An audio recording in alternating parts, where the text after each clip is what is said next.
Are you facing problem in using shall and will which are modal auxiliaries? क्या आपको दिक्कत हो रही है shall और will के प्रयोग में? Don't worry, watch this video and you will learn instantly. इस वीडियो को देखें, आप सीख जाएंगे जल्दी से. Usage of shall and will. Shall and will are used to express ideas such as future events, intentions, requests and commands. Shall और will का प्रयोग हम लोग फ्यूचर टेंस में करते हैं. ये कमांड्स को बतलाता है फ्यूचर में, इंटेंशन को बतलाता है, रिक्वेस्ट को भी बतलाता है फ्यूचर में, और फ्यूचर इवेंट्स को भी बतलाता है. जैसे चलिए हम लोग देखेंगे सबसे पहले the usages of will, will के इस्तेमाल को. विल फर्स्ट सिंपल फ्यूचर, हम लोग विल का प्रयोग सिंपल फ्यूचर में करते हैं. इट डिनोट्स फ्यूचर इवेंट्स, भविष्य में होने वाले काम को यह बतलाता है. जैसे वह विद्यालय जाएगा, he will go to school. फिर सेकंड में विलिंगनेस और इंटेंशन.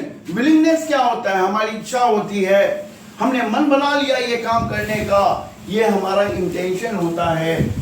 जैसे मैं अपना काम खत्म करूंगा, ये विलिंगनेस है.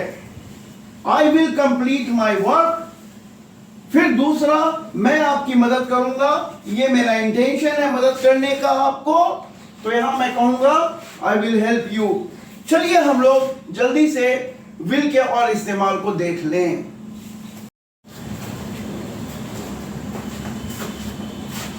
तो चलिए हम लोग विल के कुछ और इस्तेमाल को जानते हैं.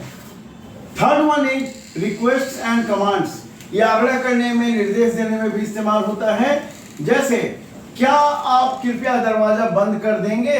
तो ये यस नो क्वेश्चन है, ये प्रश्नवाचक वाक्य है. Will you please close the door.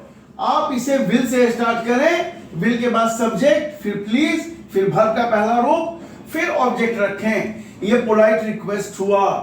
फिर उसके बाद आप इस काम को करेंगे जैसा मैं कहता हूं. अरे भैया ये तो कमांड हो गया. You will do this work as I say, तो ये कमांड हुआ. और चौथा इस्तेमाल आप जानेंगे हैबिचुअल एक्शन. हमारे पास हैबिचुअल एक्शंस की कमी नहीं है. मैं प्रतिदिन 10 बजे विद्यालय जाऊंगा. अरे भैया ये तो मेरा रूटीनियस वर्क है, हैबिचुअल एक्शन है. तो चलिए देखते हैं. मैं प्रतिदिन 10 बजे कार्यालय जाऊंगा. I will go to office at 10 AM daily. मैं डेली सुबह में 10 बजे ऑफिस जाऊंगा, ये मेरा हैबिचुअल एक्शन है. Mind it one thing, traditional rule, पारंपरिक पुराने जमाने के ग्रामर के हिसाब से शैल का प्रयोग आई और वी के साथ हम लोग करते थे. Shall is used with I and we in formal sentences and will is used with other subjects. लेकिन अभी ज्यादातर कन्वर्सेशंस में ये बातें देखने को नहीं मिलती हैं. So let us learn the uses of shell now. तो चलिए हम लोग शैल के यूजेस को भी जान लें.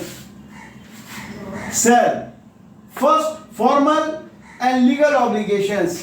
कुछ भैया कंपनी के, ऑफिसेस के कुछ नियम होते हैं, उन्हें फॉर्मल या लीगल ऑब्लिगेशंस कहा जाता है. Okay, it denotes binding requirement और एन ऑब्लिगेशन. ये हमारे कर्तव्यों को करने के लिए बतलाता है जो ऑफिस वगैरह से कनेक्टेड होता है. जैसे एग्जांपल, सारे सदस्यों को नियम मानने होंगे. ये किसी ऑफिस ने रूल लागू किया, तो यहां पर हम कह सकते हैं all members shall abide by the rules. ये शैल का प्रयोग हुआ पहला. Second, suggestions and offers. Suggest करते हैं किसी को ऑफर देते हैं, तो हम शैल का प्रयोग करेंगे. क्या हम लोग पार्क जाएंगे? ये सजेशन है. Shall we go to the park? Mind it is yes no question also. क्या मैं आपके लिए दरवाजा खोल दूं? ये तो भैया ऑफर हुआ. तो shall I open the door for you, ये ऑफर है. फिर तीसरा, फ्यूचर एक्शन के लिए भी जो फॉर्मेलिटी को दिखलाता है future action.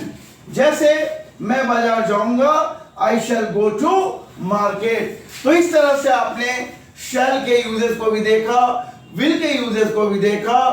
Keep practising and wait for my next video. Till then have a nice time.